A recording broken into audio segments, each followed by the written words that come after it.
In the name of Allah, the greatest, the most high. Allah Azza wa Jalla, you are my only one true love.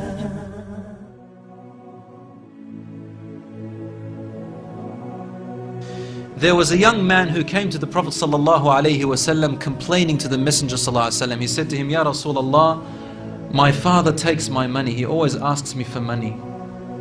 Rasul sallallahu, alaihi said, well, call your father. He went to call his father. Jibril alayhi salam came to the Prophet sallallahu, alaihi in that time, and he said to him, Rasulullah, when the father comes to you,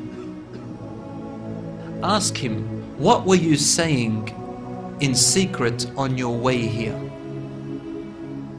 Father was muttering something which his son couldn't hear. He said, ask him what he was saying. When the father approached the Rasul sallallahu alaihi wasallam, asked him, is it true what your son is saying? The father said, Ya Rasulullah, if he only knew what I'm using his money for anyway. I'm using it to look after his poor auntie. She is left without anybody. Where else am I putting it? Only in places where I have to. Using it towards his family. The Prophet ﷺ said, look, I want to ask you a question. Tell me about what you were saying in secret when you were coming towards me here. The father looked at the Prophet ﷺ and said, I made some verses of poetry. Rasul ﷺ said, please say them to me. And he said, oh son, I nourished you when you were a baby. And I looked after you in care as you grew up until you became an adolescent. You lived upon what I worked for and strived and sacrificed in my body and time and wealth, so that you may live healthy.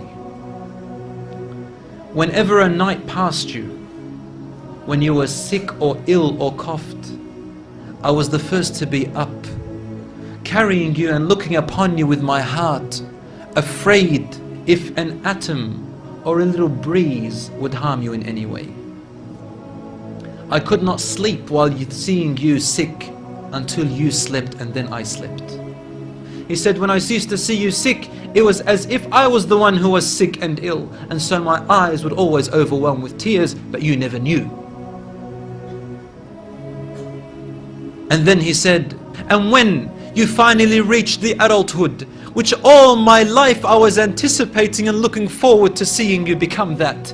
I mean, this is all he's doing, right? He's raising him, waiting for the day he's going to get married, the day when he will get his qualifications and finish, the day when he will get his skill, the day when he can stand on his feet, the day when he will rejoice, until you reach the day when I have all my life anticipated in my heart to see you reach and rejoice. You gave me a reward, and your reward was harshness and frowniness and mistreatment, as if I am the one who owes you and you owe me nothing. The way you treated me is like what a neighbor would treat his neighbor. I wish that you even gave me that. Al-Rasul sallallahu alaihi wasallam, he looked up at the father and the father looked at him, and the Prophet sallallahu alaihi wasallam's beard was soaked with tears. From his emotion, Al-Rasul sallallahu alaihi wasallam grabbed the boy from his chest. He shook him and said to him, you and everything you own belongs to your father. This hadith is narrated in Ibn Majah. Today we see children taking their own parents to court because they took their house or their property. Allahu Akbar.